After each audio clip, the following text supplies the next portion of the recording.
In this last video, setting up the rig for the lamp, we're going to have a look at how to apply IK to the arm of the lamp, and also how to put in some controllers just to make it easier to move the model later.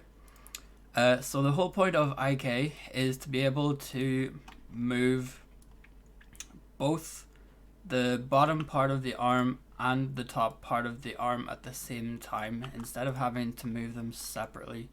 It makes it a little bit harder to animate doing it that way, so we're going to look at this new system. So again, I'm in the rigging tab and I need to go to skeleton, and I'm looking for create IK handle. I'm going to hit the options box just to make sure that you guys have everything set up the right way as well. You want rotate plane solver selected here. If it's single chain solver, you need to change it to rotate plane, and then you can leave these all by default as well. And then all I need to do is click on the joint I want to apply it to. So I wanted to apply it to this one here, so I'm going to click down here, and then I wanted to finish on this one, so I'm going to click it there. And now you can see that it gives us this new item here, and basically what that allows me to do is move the lamp like so. So now I can just move this marker or manipulate it to change the position of the lamp, and I don't have to rotate the lower arm and the upper arm, or the other way around, the upper arm, lower arm, individually. So I can get a closer, kind of more accurate idea of what the animation is going to look like before I do it, basically. So that is that setup. I'm gonna just rename this as well, so I'm gonna call it IK lamp arm. So IK underscore lamp arm.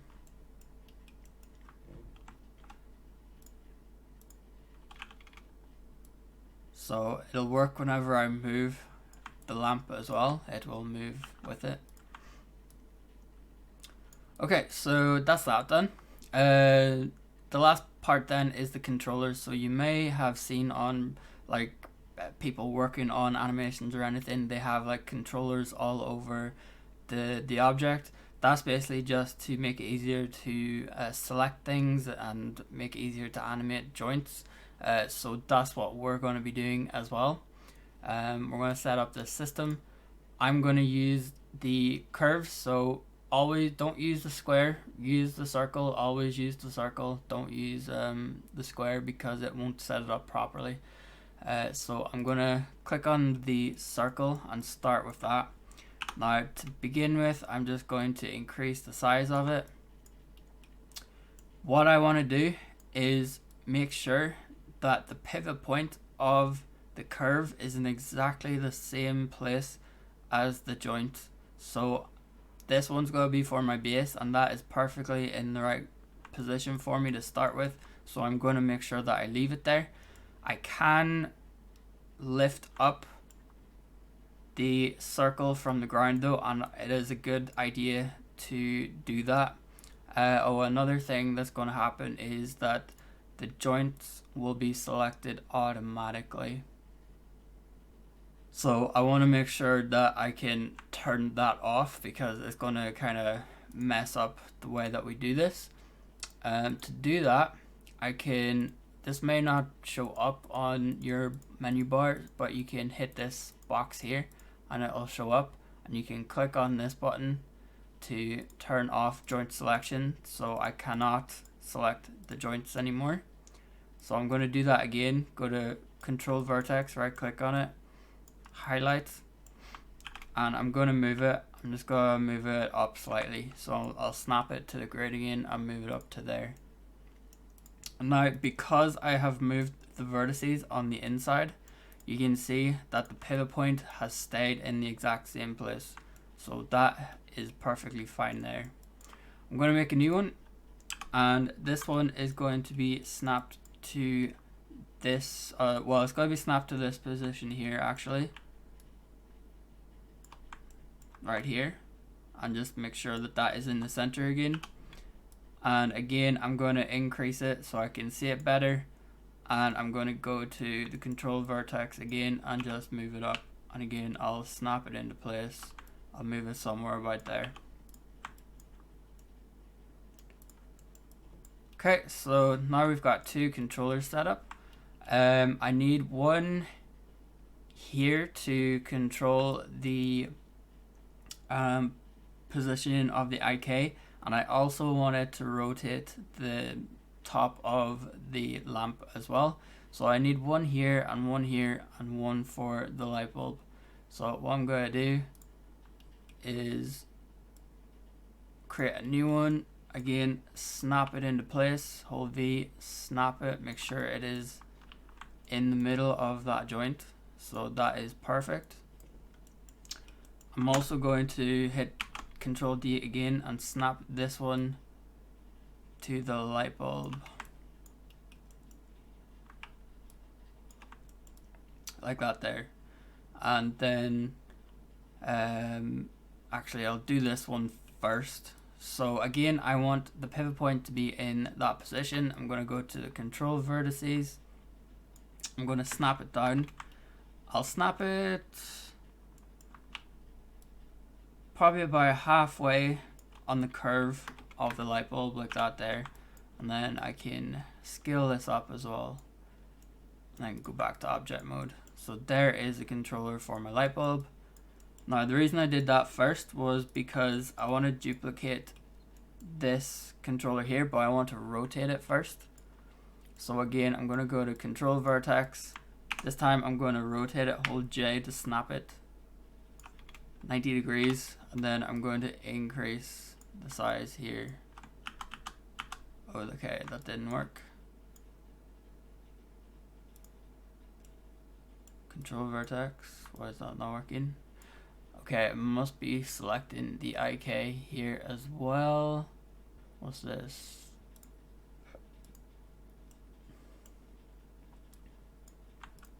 Okay, I think I got it this time, did I? Yeah, okay.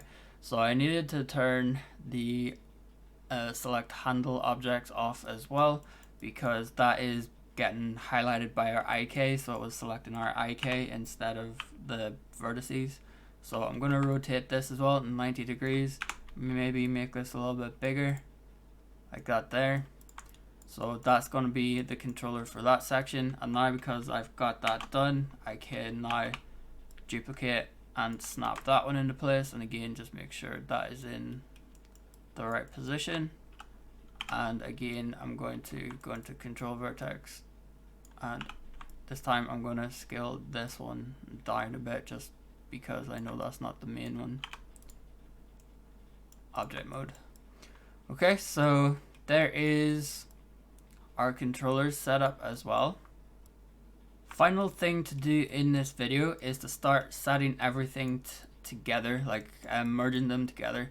Now we're not going to do the parent system that we did before because that's not really going to work for us.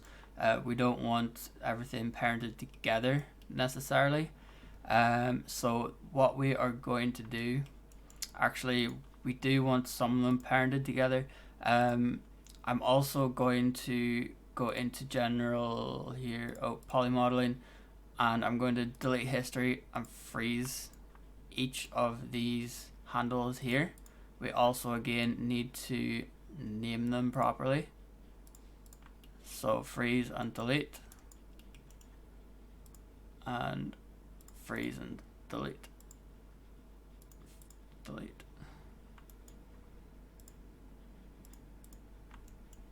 Okay, so that should be everything sorted out there. I do need to parent these together, so I'm going to do the same system that we did before. P to parent them, you need to select the child first and then parent it to the parent basically, and then hit P on the keyboard, P. So now again, that should be everything. Actually, we've missed the button. So I'm just going to check that I have everything applied? Yes, I do. Okay, so I'm just gonna make one more. And this one's gonna be for the button. And again, control vertex. I'm gonna move this up. I'll snap it up right there. And I'll make it bigger to make it easier to select. And again, I'm gonna go poly modeling, delete history, and freeze like that. Before we go any further, I am going to name these. I need to parent this one as well, like so. So again,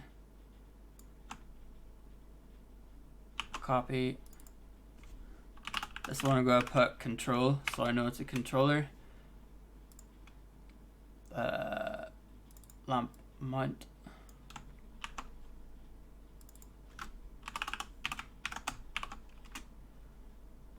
And this is the arm, so I can copy this. Control underscore B. Okay. This is the mount here, so I can copy this.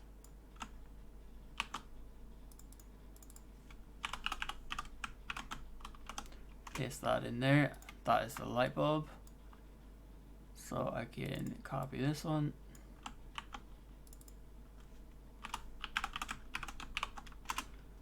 And then this is the button, so I can copy this one.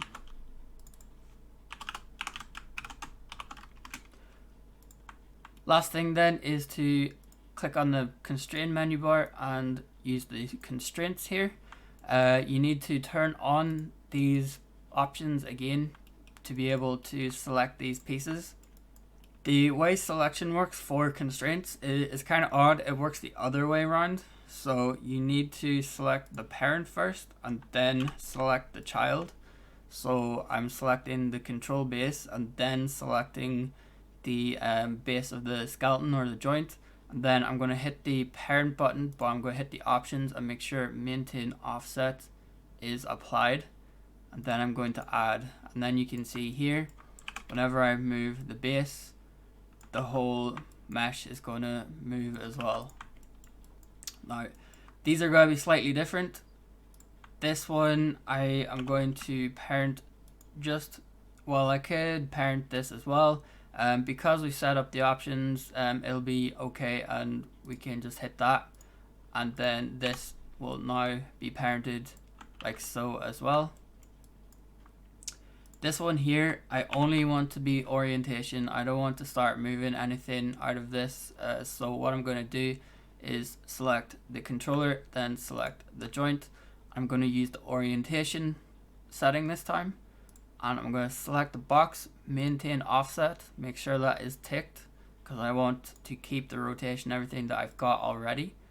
So now all I can do is rotate this. If I start moving the controller, it's not going to work. So again, I can now move this and I can rotate the controller as well. Just put it all back into position. So that is perfect.